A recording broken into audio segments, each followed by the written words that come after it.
Yun nga guys, sumakay tayo ng tricycle ngayong araw at meron tayong pupuntahan. At naglakad tayo, dumaan tayo dito sa maliit na tulay na parang mahulog na tayo dito at parang mag-bar down. Pero nakatawid naman tayo dahil matibay. Ito guys, dire-diretso lang tayo at maya-maya lang makikita na natin ang ganda ng tanawin. Ito at malapit na nga. Ayan na, nakikita natin yung bata naglalaro. At yun na nga guys, natutukan na natin. Ito ang magandang tanawin guys dito sa Bong Beach. Yan. Wow, ganda dito ah. Punta syempre.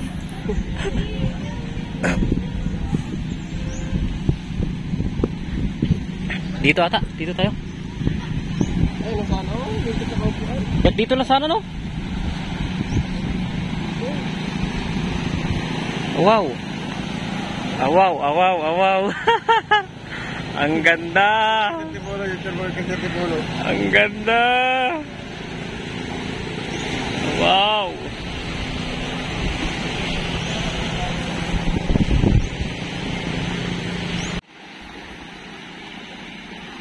Hello guys, isang magandang tanghali sa ating lahat. Time check tayo. 12 o'clock. So, ngayon is araw ng Saturday. Wala tayong pasok. So, sabi nga nila guys, ang buhay ay kailangan na hindi payamanan ngayon kundi pasayahan. Hindi stress kundi maging masaya ang buhay. So, dito tayo ngayon sa Bong Beach, kung saan sakop ng Subic, Zambales, Barangay Kawag.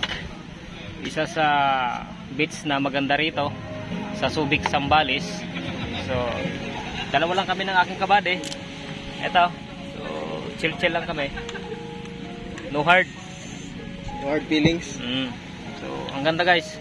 Makita natin guys, nandito ang daming foreigner like Korean national. Yun lang ang napapansin ko dito. May mga foreign US national naman nandun sa kabila.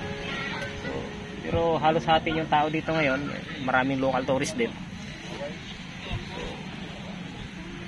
hanggang hapon kami dito habang nag-aantay ng hapon siyempre. So, dito tayo magpalipas oras.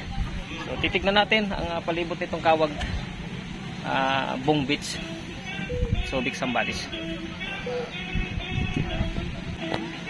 Ito guys, nag-ihaw lang tayo ng itong kalahati ng manok, din bangus. Siyempre, kung makikita natin, yan oh. Ang ganda ng view. Ha? Ang ganda ng tanawin guys. Ito guys, yung mga bangka na to Sa Bong Beach Resort, sir. ang mga bangka na to guys is ito yung mga tourist boat nila. Bong Beach Resort, sir. Ito yung sinakyan ng mga Korean. Ay, sir. So, titignan natin guys, ang kanilang buhangin dito is may halong graba. Ito. Dahil alam nyo naman guys, yung Subic guys is talagang bundok ito eh. Mataas na bundok yan guys.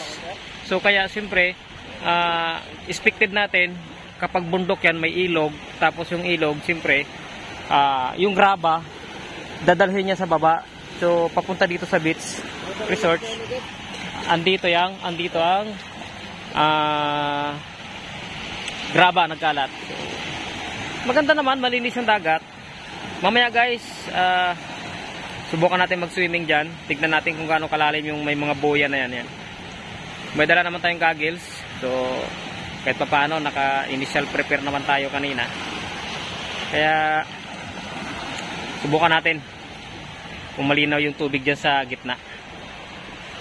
Guys, kung mapapansin natin, yung forma ng bangka sa Palawan, saka dito, yung katawan halos parehas, pero yung katig, wala, mas maganda pa rin talaga sa Palawan. Snappy mga gawa doon. What? O ito parang pinadapa lang na bayog dito, yung palatik niya. Pero yung doon sa Palawan talagang matindi. Iba yung style doon, talagang naka-butterfly yan. Ganda. Pero siyempre, lahat naman yan nagagamit. Uh-oh. Okay lang yan, walang problema dyan. Oh! Oh, sunog! Ito na nga guys, halina at mag-prepare tayo. Ito at titikman natin ang bangus ng Zambales, pati ang kanilang chicken. Ako nagtimpla niyan guys, kaya napakasarap yan. Hindi ko minarinate yan, hindi ko nilagyan ng toyo. Asin lang yan at ricado. Nilamas ko yan doon. Ito kitang kita natin. Wow!